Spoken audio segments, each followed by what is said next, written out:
njëjtë ishte historia e anijeve Tiger, e njëjtë historia e helikopterëve, 3 helikopterëve që morin nga Franca. Në vlerësimin tuaj, pse ka diçka që nuk shkon me këtë marrëveshjen e Kajos me Fincantierin?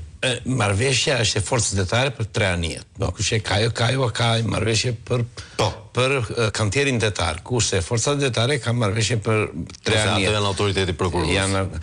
Por problemi është që aty ka një marifet. Dhe kush është marifeti?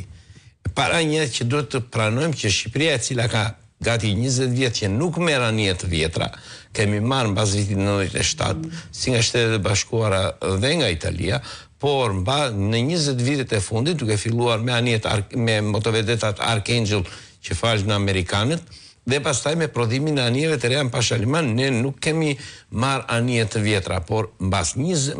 Këto anijet për i blim përdorë? Nuk po i blem, janë dhurat. Janë dhurat. Por pyetja është pse? Sepse në fakt djalli fshihet në detaje.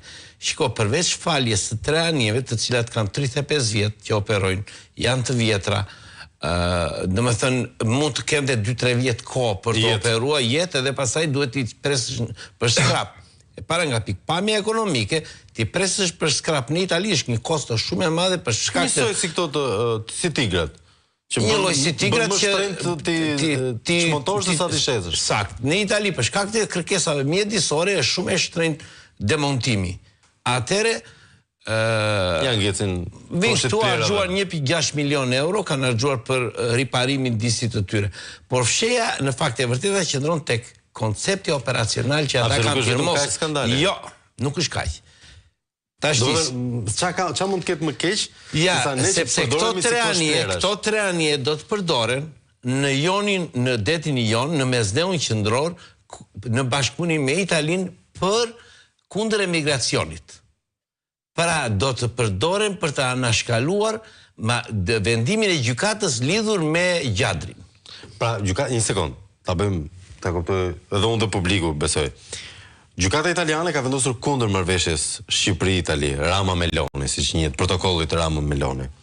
Sepse nuk mund t'i kapi mania italiane në det këta refugjat dhe t'i çojë në një vend tjetër. Hipja në anijen do të thotë shkel territorin e shtetit një vendi komunitar, kur hipën në një anije italiane dhe ti transferohesh në Gjadër në një vend jo komunitar.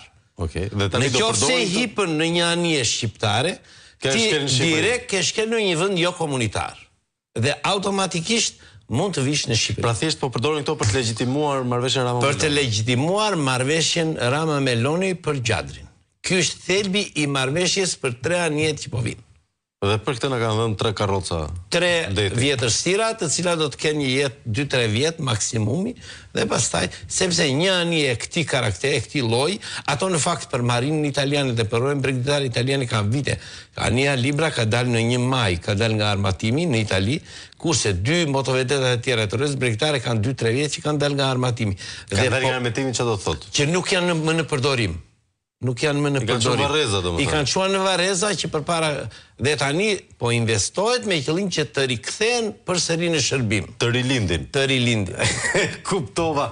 Ndërkohë, zoti Mediu, e para një vlerësim për duket sa aventura të rrezikshme ka bërë ministri i mbrojtjes Piro Vëngu. Disa madje mund të thonë, besoj edhe Meçollari është një nga ata që sikur po flirtojnë pak me personat e gabuar në terma ushtarake.